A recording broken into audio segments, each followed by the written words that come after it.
Let's be honest here, I think we're as surprised as you are for this one. Thom Yorke, Stanley Donwood live in conversation with Evan Preco and myself, Doug Gillen, from XL Recordings in West London.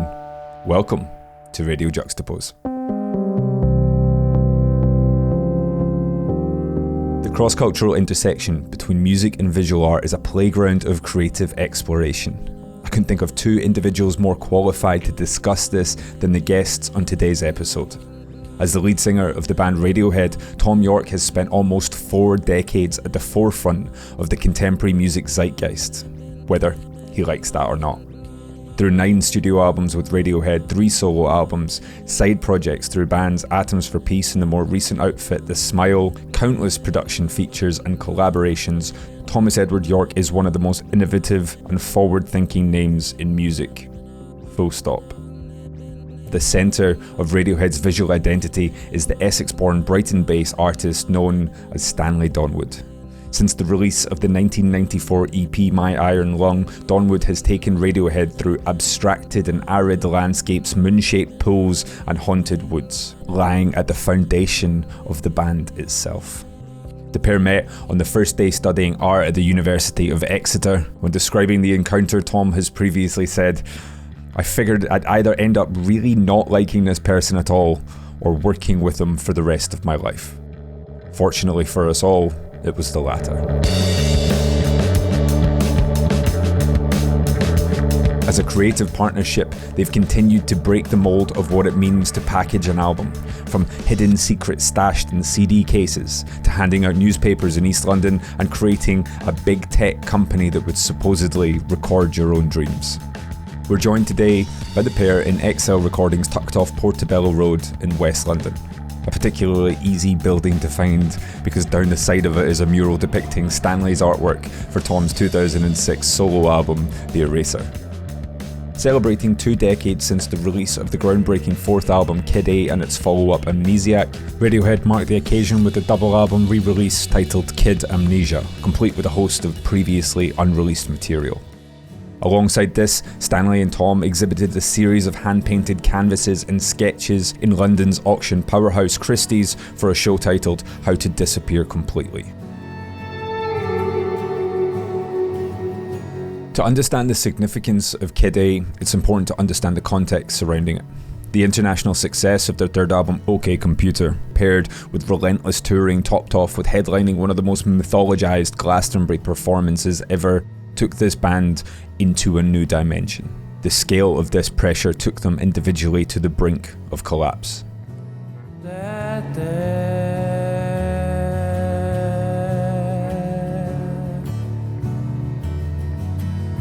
That's not me.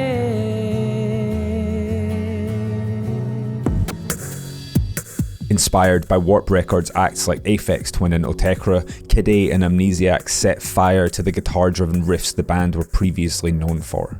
Though now celebrated as one of the greatest albums of all time, Kid A was met with mixed reviews when it was released. Earning 2 stars from The Guardian, the fan base was well and truly split down the middle. Now we join Thom Yorke and Stanley Donwood 20 years after this period to talk about the album that rebuilt Radiohead. This is Radio Juxtapoz.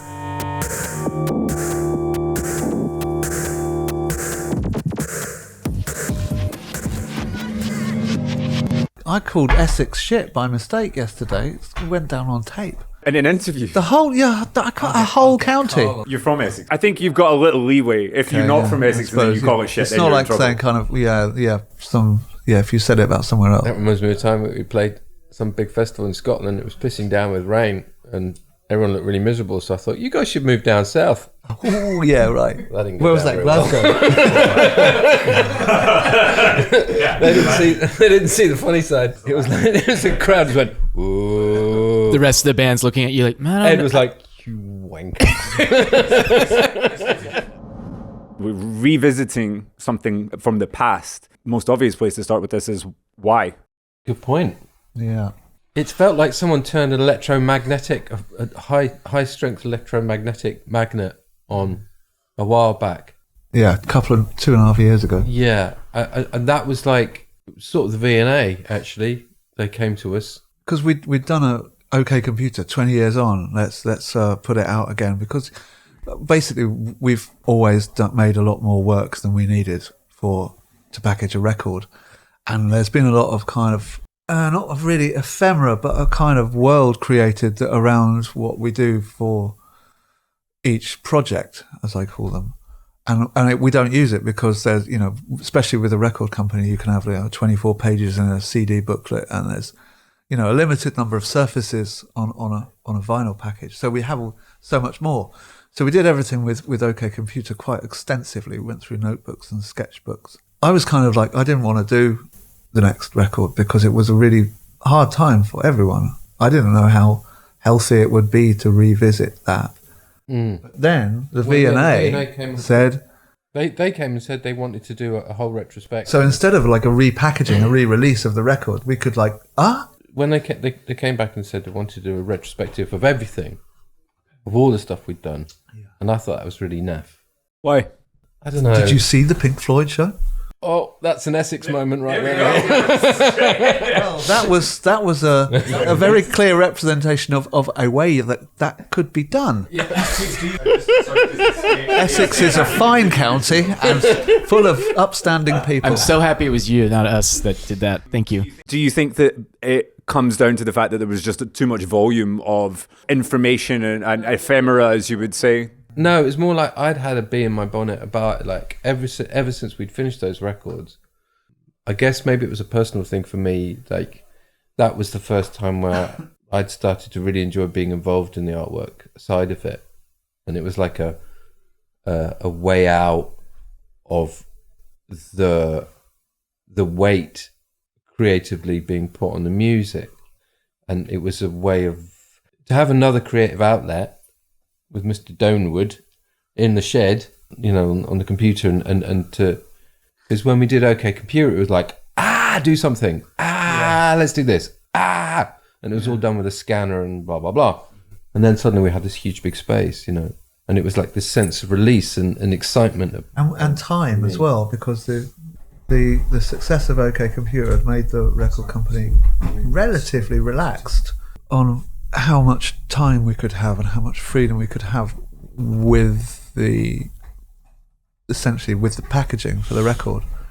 I don't think they quite anticipated how far I was going to take that. There was no deadline, no nothing, and we sort of just hit upon a few different things as it was going, and we didn't think about it.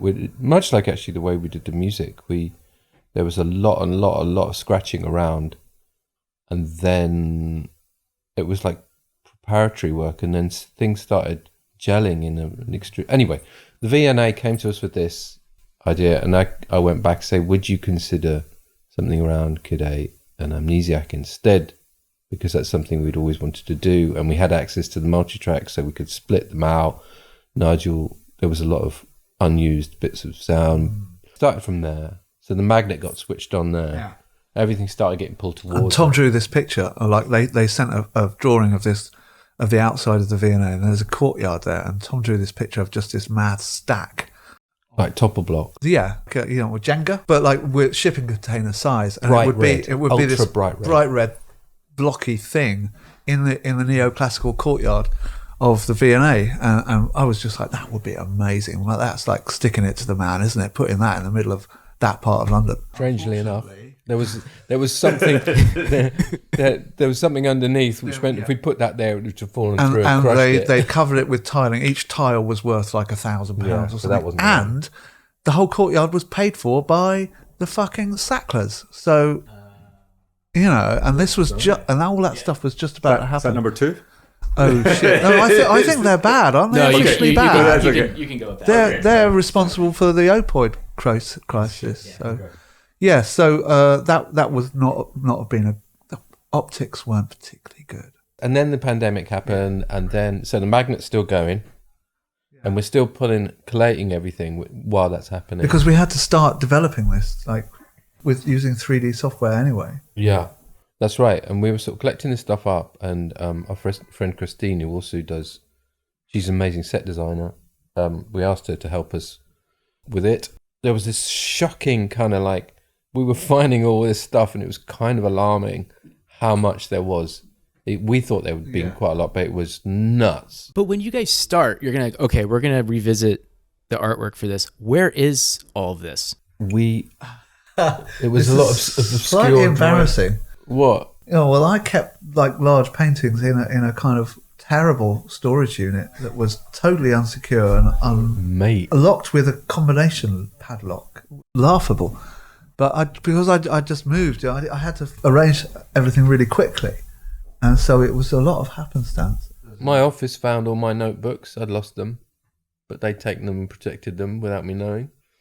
It was a bit like that. So they were just kind of scattered. Same with the sound files. That was tricky. We found 95% of it in the end, but it's been quite a struggle. And we found all this video stuff that we'd forgotten existed. Were these your blips? No, those we knew we had. Although we did find some that we rejected for good reason, actually. That all happened, and then the pandemic hit. We were just about to drop it completely, and then I was sitting there on a downer about it, and then I thought, hang on a minute, we've been modelling all this stuff with our friend Sean, who's like a video artist and filmmaker, and we thought, well, all my friends like in the fashion industry were talking about moving into doing virtual versions of, and it started making me think, well, we should do the same, This was such a pivotal moment for you as a collective, and I know particularly for yourself, Thom, as well.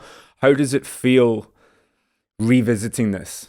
Is enough time passed that it feels you're not quite as in it as you once were? We both had the same problem, that it was just quite alarming discovering our state of mind, rediscovering our state of mind, barely recognizing the people involved. But the magnetic pull now is like it's a drag now, because it's like now it's just question. It's got that thing with loads of big releases, so it gets really messy. But there was this sort of interim period where we were developing the idea of the exhibition, and we were rediscovering all the work, and it was a bit of a gift, really, because I don't think we really noticed what we were doing first time, because it was one of those times which doesn't always happen, I think, when you look back retrospectively and you understand a little of the context of it. Was pre-millennium, there was the war in Kosovo, and where we were at, and you see the work again, and it feels it feels more significant now than it did then to me. Weirdly, and then you're adding new elements to the work. There's no new work. No that new was like work. A mantra. No new right work. At the beginning, and we couldn't adapt anything. We couldn't make anything better. Was there anything you wanted to adapt or change? No, actually, because it was at that time, I think there was everyone was, for one reason or another, not in a particularly good place mentally, emotionally, and which is sort of why I didn't want to revisit it early on. But it's quite, all of the stuff that was going on politically, culturally, was we were kind of like eating this stuff up and then spitting it out, and as new work back then. Like your poem, that nothing poem. Yeah. Where you literally taken a political speech. Yeah, about nuclear weapons. And replaced the word anything to do with nuclear with nothing. Yeah. And it just read like a Tony Blair speech. It's really, really weird. Very odd. It sounded like it was full of lots of important things, but actually meant absolutely zero. Yeah. Anyway. So we had all this material that we made on as sort of slightly deranged people. So when we looked back at it, it was from the perspective of 2019, 2020.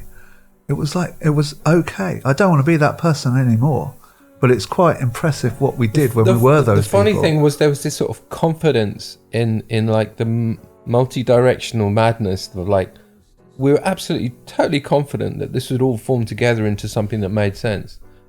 At no point did we ever stand there and go, what the living fuck is this supposed to be? Yeah. We just did stuff.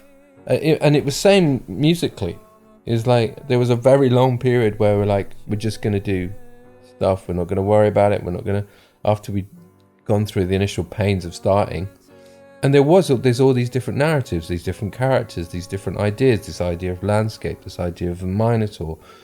It wasn't like we ever sat down and say, we're going to pursue the concept of landscape. You know, it just happened.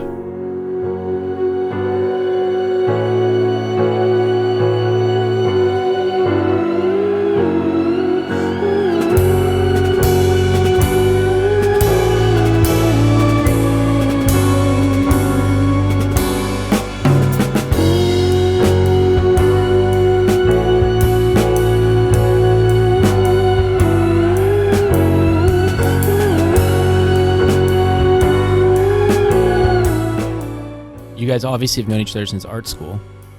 Did it feel a little bit like that kind of confidence where it's like, I don't know any better, so we're just going to make as much stuff as possible? And there's sort of, you know, art school kids now have an expectation they're going to have exhibitions and they're going to take over the world. But back in the late 80s, no, we had an expectation we were going to have to get a shitty job or go on the dole. Yeah. It was most of our friends, you know, when we left art school, everyone was really, really struggling. The first thing you tell you at art school is like, yeah, you're not going to get a job out of this. How they really get you into it. Like most arts courses now. We had this weird thing, we were talking about this yesterday. I think we hid behind the fact that it was cover art for a record, so it's not really art. It's commercial. So we don't have to take ourselves seriously. And we spent an awful lot of time and energy making very, very sure that everything we possibly did, we also taught pieces artistically within whatever we were writing. Everything had this sort of self-annihilating quality to it, just to make sure that there was no mistake that anyone could possibly assume that we believed anything in anything we possibly did. Has that dynamic changed since then? I think we've sort of we've got these paintings of Christie's, maybe. Yeah. I mean, I think because at the time I was really anti the term graphic design, and because graphic design used to be known as commercial art, and I much preferred that because that encompasses all art. All art is commercial because all art is, you know, apart from possibly religious iconography, which is made for the glory of whichever deity it's aimed at. All art is commercial. So I wanted to sort of extend that out and sort of prove that all the stuff in the fancy galleries and everywhere, it's all commercial art. It's all the same. We did fall out of art college, and the thing we absolutely agreed about was that. I mean, we didn't know that we'd end up working together when we left art college. No. But we did spend an awful lot of time ranting about it when we were at college. How did that then come back in? Because it came in quite quick.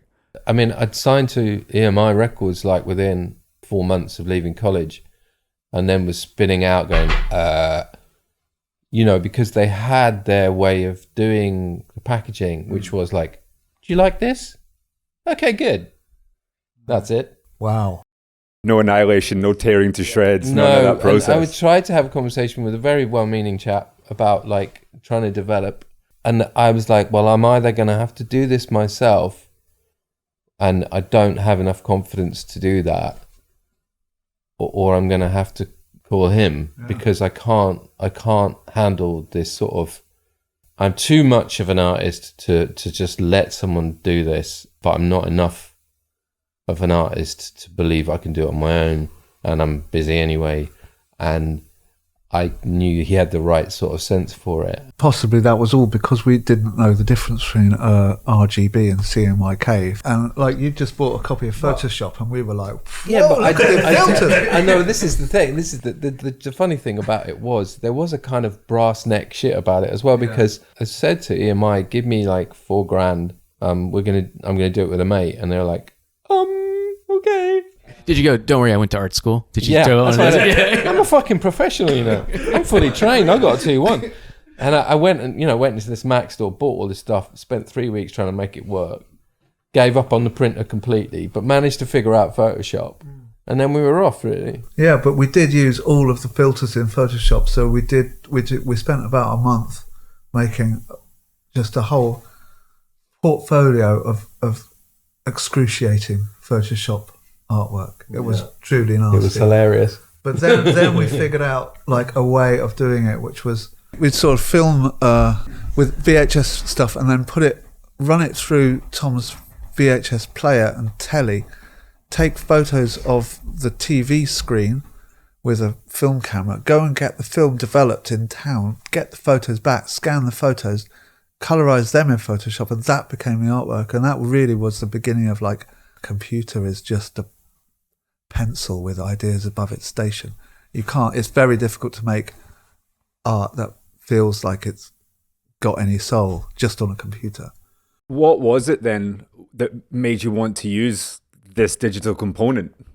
You know, why weren't you just painting in a more traditional manner? That's a good question. I mean, I left art school working on computers, and he did printmaking. Yeah. And it did not even vaguely occur to us that we'd actually make real marks for a while. And even when one of the most exciting things when we bought a scanner and a Wacom tablet to do this, like, you know, it was like two children who'd just been shown how technology worked when we did like a computer, and then we're like, wait a minute, we're art students. Super early days of the internet as well. The internet was just like, it was at the time, it was a blank sketchbook and you could draw whatever you wanted on it, and it was, you know, it had a lot of limitations but also a lot of possibilities. Yeah, there was definitely, you know, that openness in those early days of the internet where the internet didn't exist through the gatekeepers that it exists through now, where we go on and we go to the dedicated channels. It was open and it was blogs and it was because it wasn't experimental. Like Facebook till 2005 or something, you know. But it still had to be an album cover. There was an element of like composition and like we had to put some text on it, shit like that, and there had to be an image of some description. Once you did the bends, you could kind of like, okay, well, we're going to do OK Computer now, and the record is like, okay. Or are they still kind of like, what are you guys doing? They were okay with OK Computer. There was some excellent meetings that we had about font size. No, there was excellent. Well, every time we like, it's funny now because we were the opposite. But at the time we were like, we just want.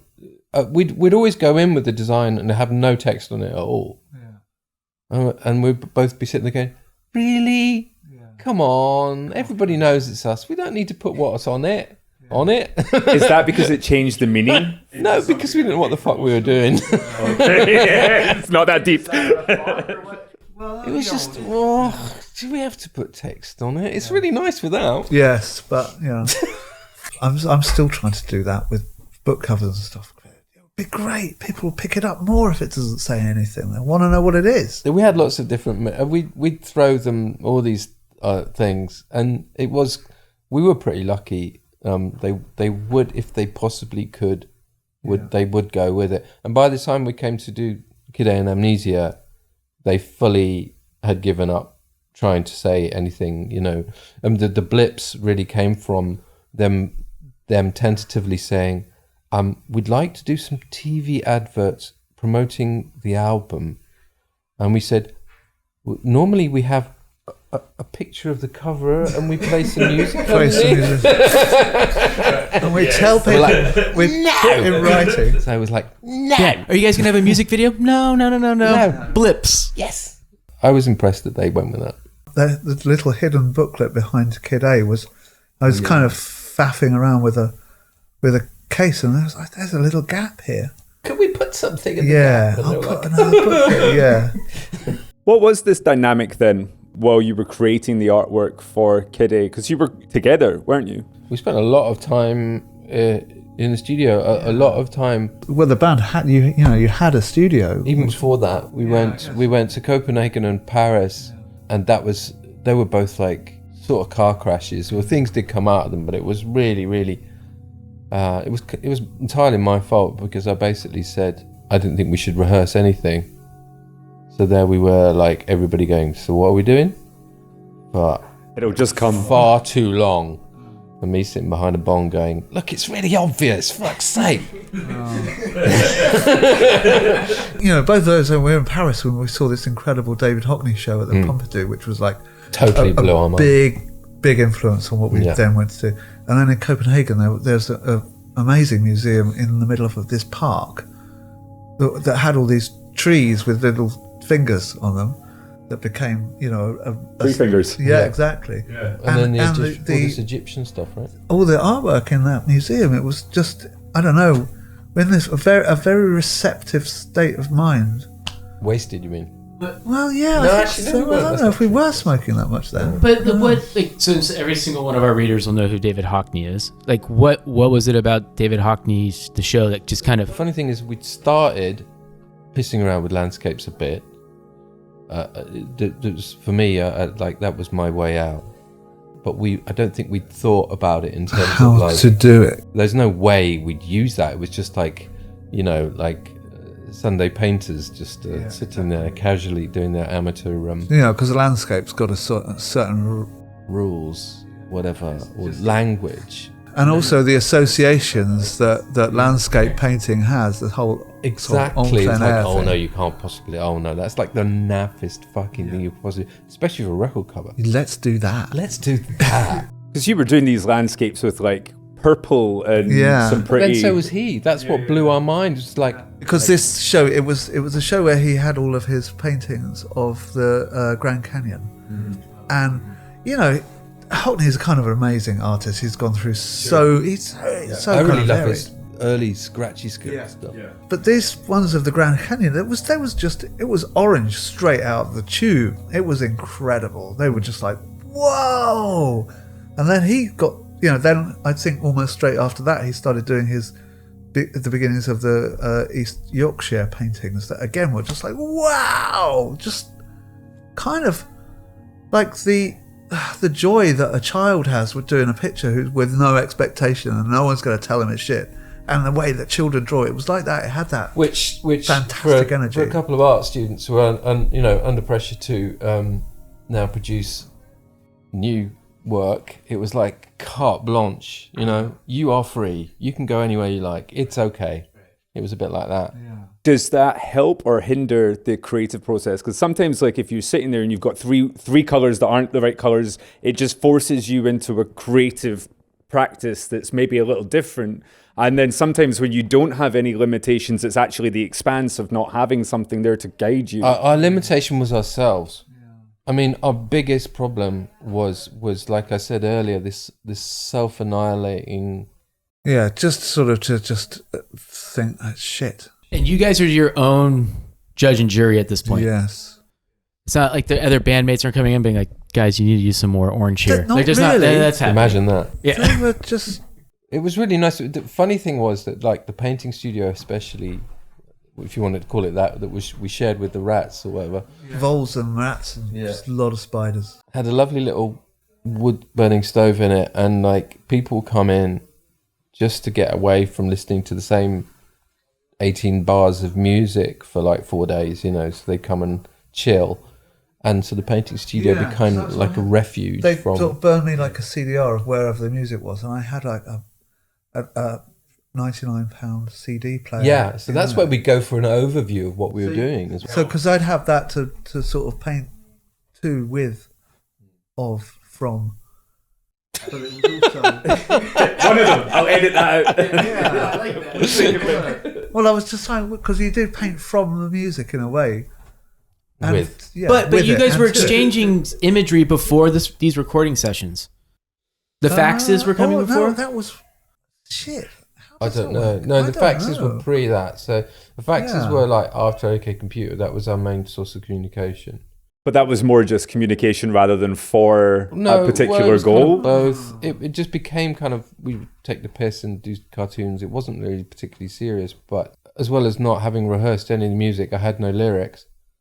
So there was just bits of paper with writing everywhere on the floor, everywhere we went. I was constantly printing stuff out or photocopying or chopping up.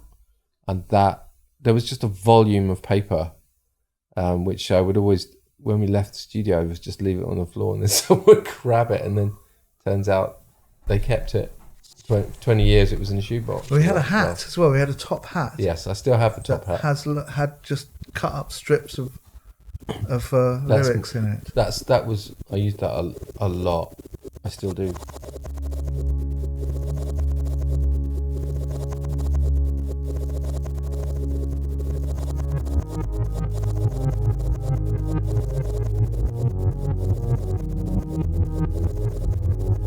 We interviewed a Los Angeles artist a couple of weeks ago, and he was talking about this idea of an echo chamber in the studio, and like how it's healthy for him. Is when you're doing all this stuff, is that echo chamber of the sounds and the art and everything? Does it get a little too echoey, or do you need to like leave it for a little bit and come back, or do you like to stay in it? It felt like we were in it for a long time, and then Thom had to carry on being in it because he had to go and perform it. Right. But I could escape. I think we're kind of getting a bit less neurotic in a way, because the last record we went to fucking south of France instead of renting some crumbling, flooded, haunted pile of rubble that was once a stately home in the middle of nowhere. We went to an actual recording studio in the actual south of France with sunshine and blue sky. Snazzy. Oh my God, yeah. It was right by the place where Van Gogh had to go after he cut his ear off. He went there to a sanatorium to recover. Do you feel that environment then, alongside the music, impacts how you're creating? Well, I don't know. It was still a kind of period of... You needed a lot of space, didn't you? Because you need a lot of space to do what you were doing, because you were dipping, basically. Yeah, doing making a lot of dipping. ponds. Does it make a difference for you then if you're doing something in a sort of physical way or a digital way? Actually, this is a question for both of you. Then the one after that, for my record, Anima, that was like, because we had it was that was a what now? Yeah. We were using tracing paper and soft pencils, so total geeky opposite sort of. That's what felt right at the time. Yeah, scale has varied, and the way to do things it depends on, for me what I can deduce what the music's doing, what the record's doing. Echo chamber, I mean, we bounce ideas off each other all the time, but the funny thing is they're not necessarily related to what we're doing. Yeah. Or at least they don't seem to be. For me now, the thing I miss is that we don't spend enough time together, because we've been busy with this electromagnetic Kid A Mnesia thing for so long. It's been deeply distracting. It's nearly finished. We've got these ideas for what we want to do with the Smile record, which I'm really, really excited about. Yeah, we could actually do something new instead of looking at stuff from years ago. All we've done is talk so far, because it's impossible to clear our heads for it. And we always come to something with a series of like pointers, ideas, places to start. Like when you're talking about gouache, I'm like, gouache? All right. Fucking love the stuff. Yeah, it's really nice. We've never painted with it before, but it's just like, wow, this is like... Why would I use anything else? What about like, do you, because like our readers will love this, like do you go to art exhibitions a lot and kind of take things in? I mean, for the last couple of years... Well, obviously you can't at the moment. There's a lot of Instagram scrolling, but... But I went to see a show that I was in, a part of a group show down in the New Forest. And it was called The Art of the Unsettling. This was the landscapes. That's right, yes. So late Edward Burrough landscapes. I had no idea that Edward Burrough did landscapes, that he had a late landscape painting career. And there was loads of stuff. There was Paul Nash photographs, but it was more how it was curated, how it was put together. There was loads of artists I hadn't seen, but I was in there just like, whoa, I'm going to try that, and I'm going to nick that, and I'm going to steal that. And because that's what I've missed, is being able to figure out where those other influencers are coming from. We're both very similar in the sense that I do the same with music as well, and nowadays I watch my son doing it, and I watch my daughter doing it with film. Like that thing where if you watch something or you look at something and you have an emotional reaction to it, and then straight after he's like, okay, how do they do it? Yeah. Mm-hmm. How do they get to that point? How can I? And the conversations revolve around, okay, so literally standing in front of a painting going, okay, but how did he, I mean, did we go around that Anselm Kiefer together? Yeah. And that was just like, okay, I give up. Yeah. What's the fucking There point? was a big show in the RA I don't know, a couple of years ago, and it was just like, he's kind of like a hero. Yeah, totally. Like, yeah, it's just I can see that. That's what we want. You've previously mentioned about music being like mathematics, that it's a series of elements that will make you feel that thing. Do you feel that that visual arts is the same structure as what you would call mathematics? It's slightly different with music because music evolves over time, everything's a division of time. Whereas with art, you're working with a still moment in theory. Does that make sense? It sort of makes sense. No matter what you do with music, you're working with patterns. It doesn't matter what you do, doesn't matter how it's a pattern of some description, whether it's even just sound waves that are bouncing against each other, they form a pattern as they do that. Whereas with art, it's a different part of you. Sometimes to me, like an emotional response to a piece of art is like being shown something you wanted to see for the first time. It's like something you hoped you'd see, and then eventually someone's done it. So I have the same thing with music, though. Like if I listen to a piece of music, it's like, thank God someone's finally done that, because that needed to be done. And that sounds nuts. Does that sound nuts? It totally makes sense. It's almost like it's in the ether and somehow it appears and it's like, okay, all right, yeah. Yeah, but that doesn't happen that often necessarily. So then the kind of the follow-up for that is, when does something, especially let's say for example Kid A, when do you see that cover art as being complete? When the pieces of the puzzle fit together? Yeah, it's really sudden. I think it's because it almost feels like geological. That for a long time, it's just you're kind of layering things and taking things away, putting them back, removing them. But there's a point when everything just is like, oh wow, we've got it, and it happened. It's happened with almost everything that I've done. There's a kind of long period of awfulness followed by a kind of moment of revelation, a sort of epiphany. It's like, oh, that's the way. And with the Kid A landscapes, there was a point where the intersection of digitally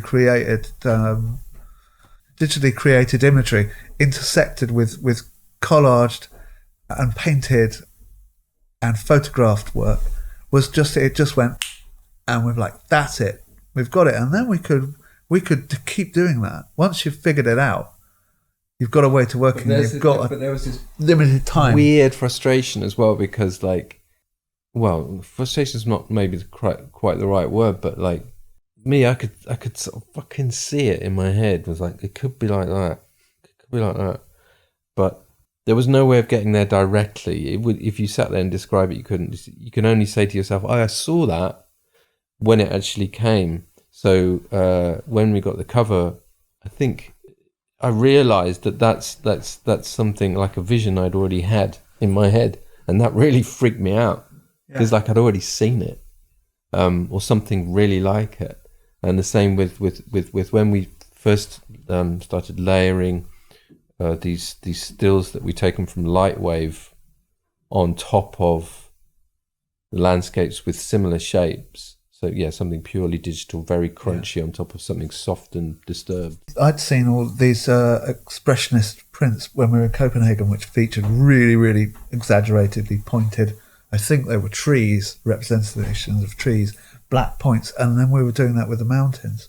But the thing that was really key to creating that artwork was the fact we could make these huge paintings, photograph the painting, and then scan that, and then we could use this program that was called Lightwave. I don't know if it still exists or if it's been changed now. Yeah, but early days we didn't know what we were doing. But with Nigel, Nigel Godrich, producer, we were all sort of sitting around the computer, and he'd figured out this thing. We could put a flat image, a scanned image, into this program, and by making it black and white, we make it into a bump map. And then we could layer the coloured version of the same picture on top of this actual terrain. So you create this fragmented terrain that you could amazing. You could then move fly through it, and then take screen grabs as you. That blew our tits off completely. You flew through a landscape you just made with a painting, as if you were in an aeroplane. It was fucking incredible. Yeah.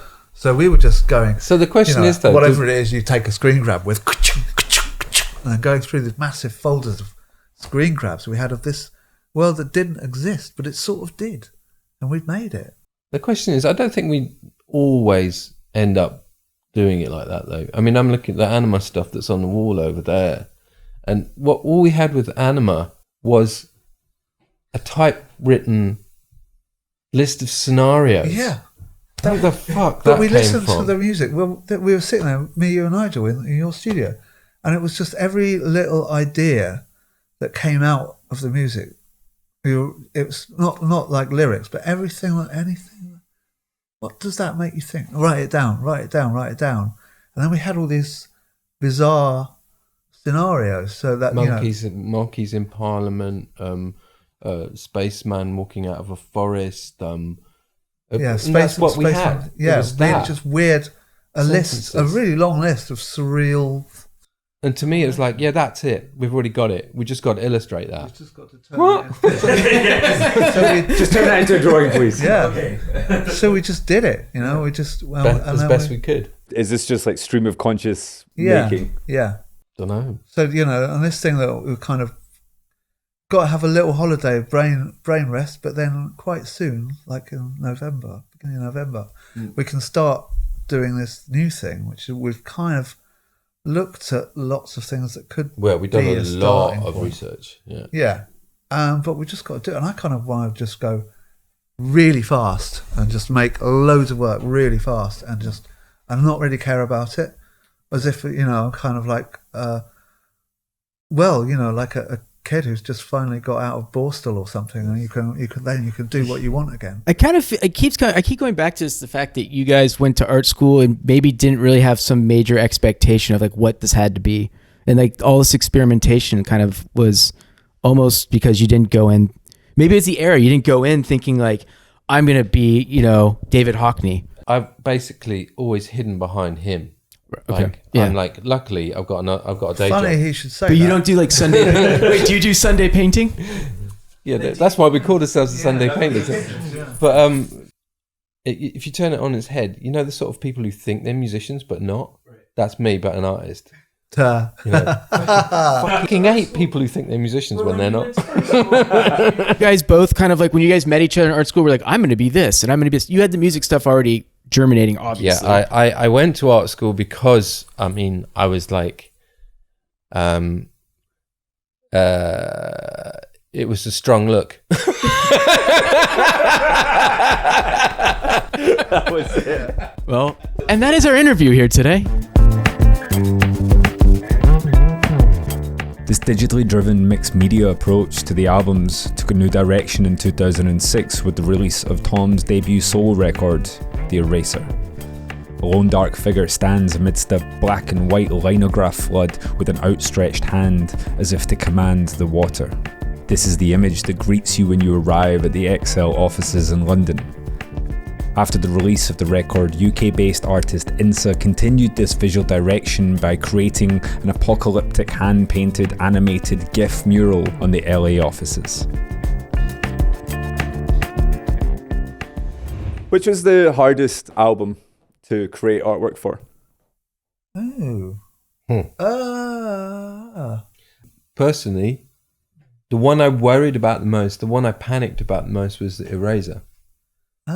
Even though like that's maybe my favorite. Like at the time, it was such a jump. I mean, when we were at art school, he did this woodcut stuff that I really, really loved, and I'd always not woodcut, liner cut. But I'd always been banging onto him. It's like, well, come on, let's bring that into it somehow.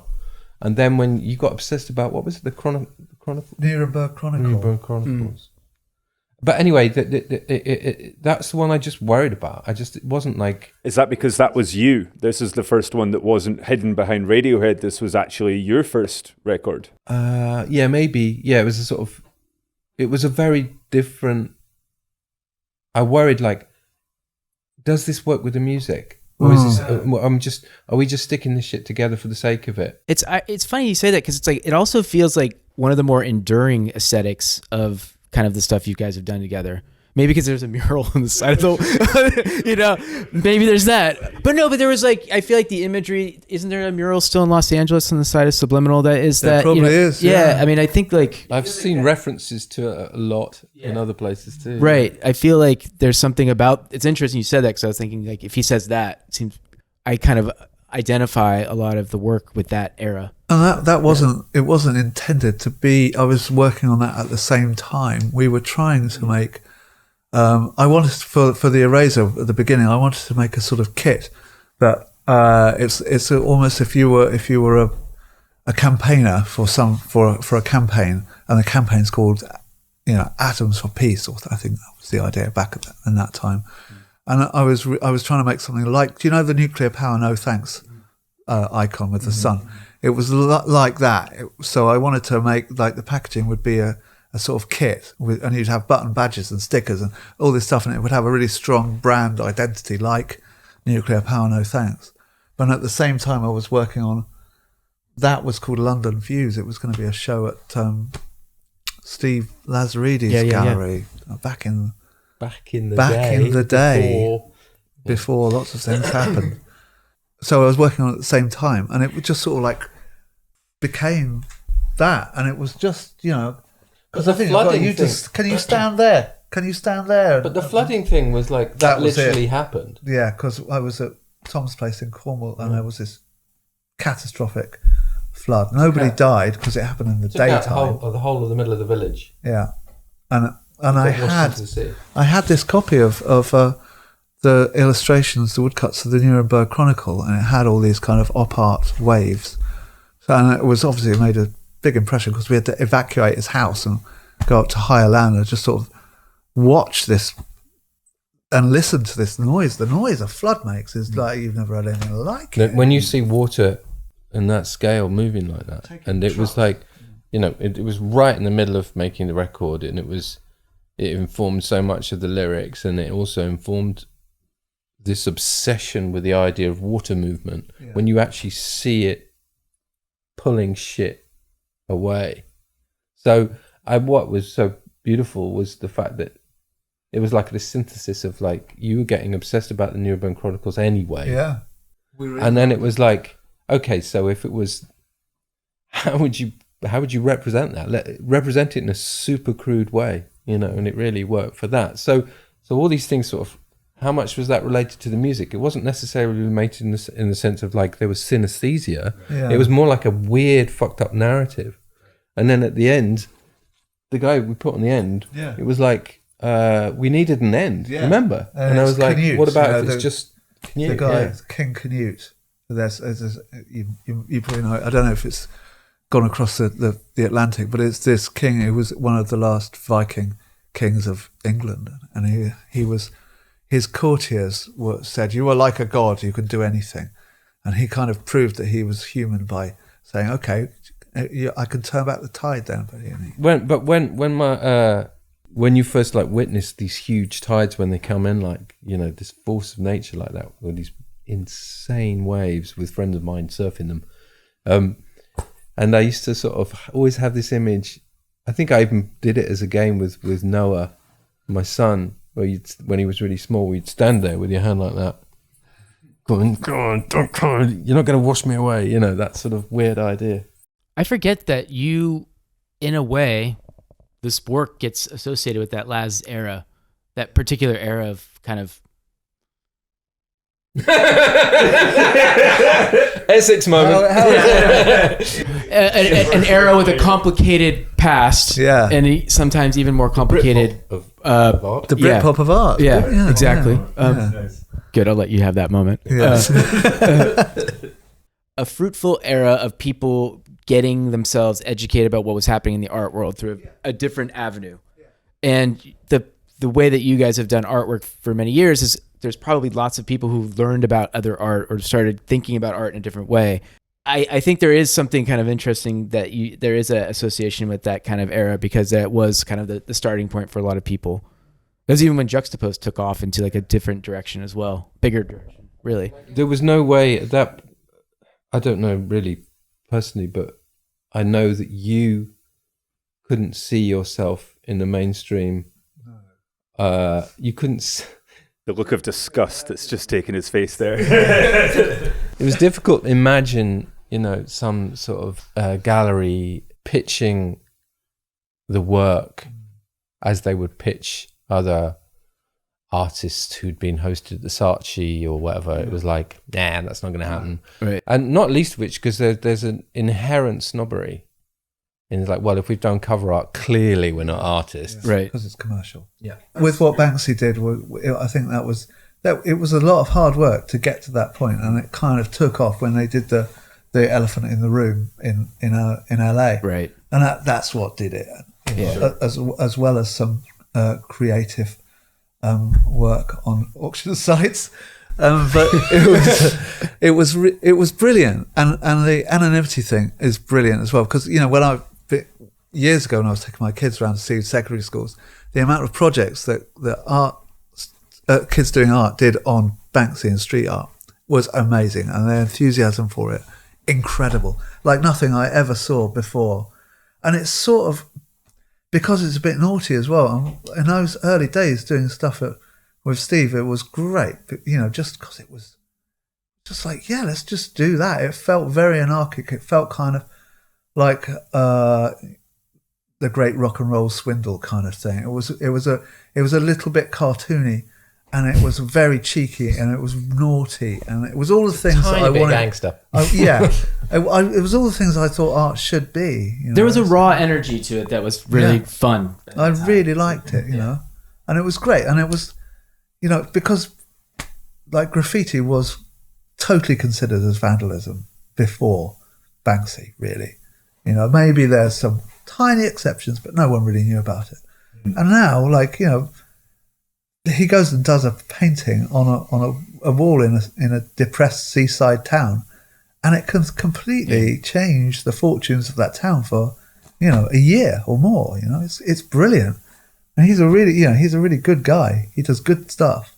You guys together have had some kind of it's almost in that same vein of kind of having a comfort in the streets and poking away and playing with the narrative of how things are usually put out. You did the newspaper, the Universal Sigh, and you did on our last conversation we talked about the dream recordings for Anima. For Anima. I forgot about that. And that was wicked. And I was wondering what drives you to do these things, because it subsequently it turns into a marketing campaign, but you've never really struck me as a collective that are driven by marketing campaigns. So I feel like it comes from another place.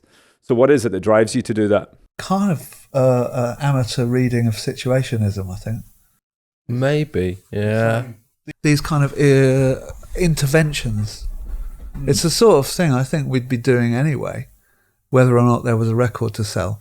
But because there's a record to sell, there's a fucking budget, and we can go, okay, let's print newspapers in every major city in the Western world. Yeah, that was really fun. Or let's rent an office in a suburban LA or something. Oh God, yeah. And rig it up like it was the offices of really bad of this company, Anima Technologies. Yeah. And then set up CCTV and send those guys in. Oh yeah, man, it was great. But we also enjoy, especially working with these guys, we enjoy bouncing off ideas and stuff. It's always, but the funny thing is that it can also get quite tired quite quick. Yeah. Like if I see another, fucking surprise record drop or whatever, teaser ad or 10-second fucking thing on Instagram, it's like, okay, well, yeah, that's all over then. I think we've rinsed it. So we've got to think something else. Yeah, and it's just something. So with this, we're not doing anything. We're just going to go, here it is. No, we're not going to. I think, we were really into the KLF. Let's face it. Yeah. That's what it comes down to. All that stuff. KLF, when they turned up at the Brit Awards with sheep and machine guns, it was like, all right. Amazing. Anything's now possible.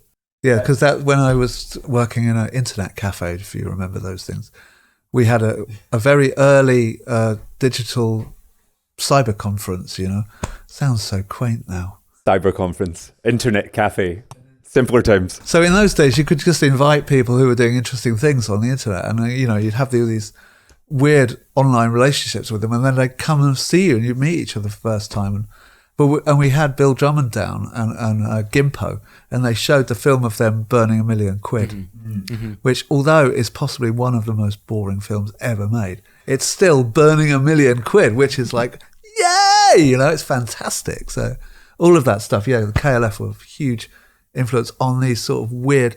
It's art, it's art interventions. It's how to, and it makes people think. There's one thing to be studying at college and going, yeah. And it's another thing for it to be happening in the music business like that. That was like, wow, that's very, very cool. I mean, of course, where is that now? But, it's that weird intersection where you have this interesting thing where, like, potentially, you're trying to attract attention. There is a little bit of money. You can do a series, you can do something that relates somehow to the work you do. There's a lot of potential is there.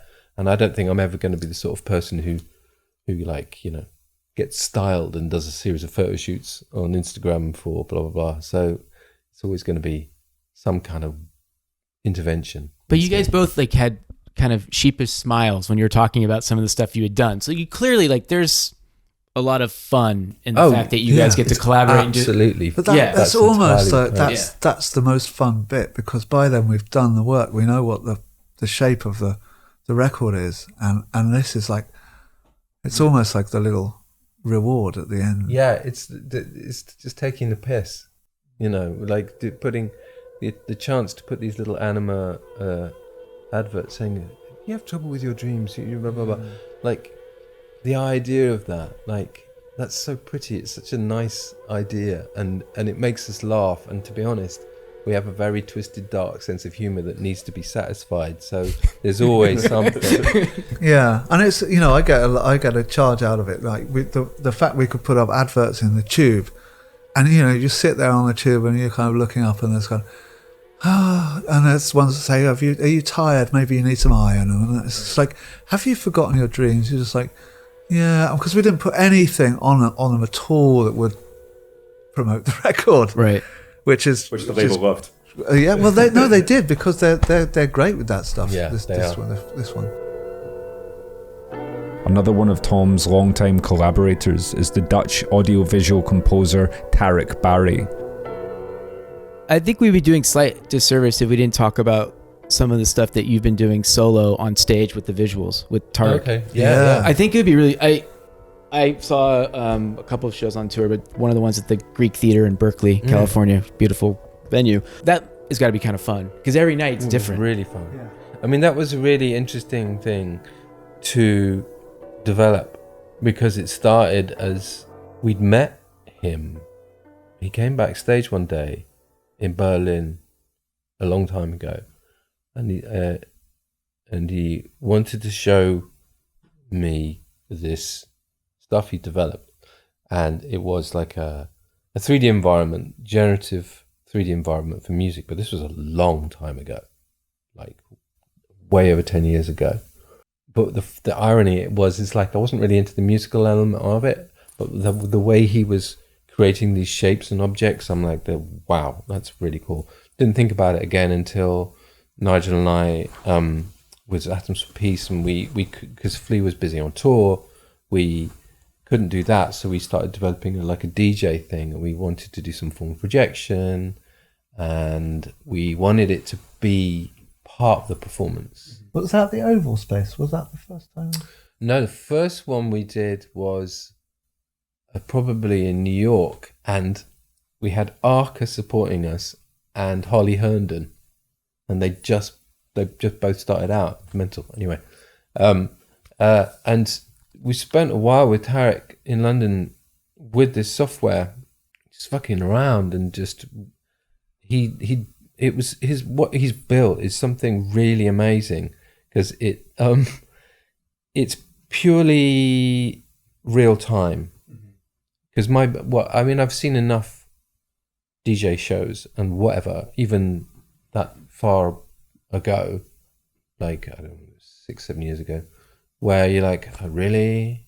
It's just playing. You can feel it's just playing, and it's flat, Whenever you do and I'm obsessed about the idea that there has to be some visual response, that something's really happening. Right. It was a weird thing. It's like painting in real time. And all I would personally be doing is like giving him feedback, sort of saying, well, maybe these shapes really work here, and sort of again like painting, like I'd what I do with him, like sort of saying when something works, that this really works. Can we develop this or whatever? And it's really fun. And sometimes you just come with stuff that's just done, and then you're like, yeah, great. And did you have to be like, okay, well, you're going to come on tour with us. It has to work this way. Like you're now the third part of this performance, and that was kind of something. He was like, okay, well, let's. Yeah. Well, it started off was it that was such a weird process, that whole thing, because it started off with we'd all be hiding behind decks anyway, so it wasn't like, so there's three of us, you know, and then suddenly we're like, oh shit, we're on stage. Someone's booked us into theatre, so. Then I started wandering around, and then it became like, okay, now we need bigger projections, and now it's a bit like craft work because we're all standing there with our own little tables, but it just sort of developed like that. There was no concept of that at the beginning at all, other than like, I really wanted to do something with him. You know, he's super fun to work with, and because he's also a musician, he comes to it from a very particular point of view, but also there's like a geeky element to a geeky side of it to me, because I'd never. He literally built that software for the ground up himself, taught himself code for the purpose of building this software. Who the fuck does that? I kept wondering if you were on stage, you would turn around and be like, that's a pretty good one. Yeah, it's a bit like that. In rehearsals, it's like, that's nice, Tarek. Not sure about that blue in that one, mate. You know, but then he'd spend, you know, he'd be there overnight, like working it up. And then, but it's not like it's a finished thing. He's developing a series of code that then he can manipulate with his controllers. Does that just feel like the future? No, because no one else would understand what the fuck he's doing. Yeah, he's the only one. Yeah, he's the only one who can drive that bugger.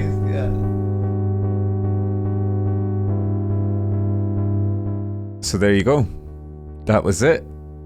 Evan Preco and myself, Doug Gillen, in conversation with Stanley Donwood and Thom Yorke. I'd be lying if I said that wasn't the most nervous I've ever been in my entire life.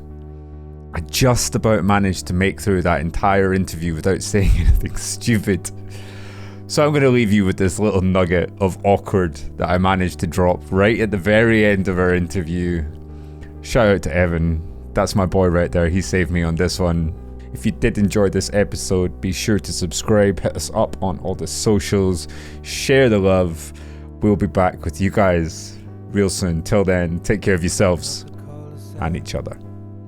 Peace. You guys have been working together for a long time, and even as the larger collective of Radiohead, what's the key to maintaining a creative working partnership like this for so long? They fucking hated Essex that question. Is shit. This is good. This is. I wish everyone could see the facial expressions on that. It's hard, Can't help you with that one. Well, it helps that the aesthetic for everything is different every single album. So it's like, it feels like everything is like a new project every single time you guys do something. So it's not like stale. Oh, you know, we're recycling. Yeah, but something. the hardest bit has been, it's been impossible for me personally as the way I'm built, is I can't stand the idea of repeating myself. I'm horrified by the idea. I mean, it happens because it's you know, oh shit, that's my voice on the record, never mind. Yeah, so there is an element of repetition. The thing is, I thought I was deliberately trying to be a different person for each project, and I do think of them as projects because there's quite a lot around just the record. But you know, when I did that book, that when I saw you guys last, it was because that was the first time I put it all together. I was like, it is definitely the same thing. There's something, whatever it is, around what it is. But there's the desire to but it's to try to at least try to jettison reinvent everything every time. What keeps us going, really, but that's hard to do. Yeah. Thank you guys. Right. Thank you. That was Thank you so much for your time. Yeah. Appreciate that.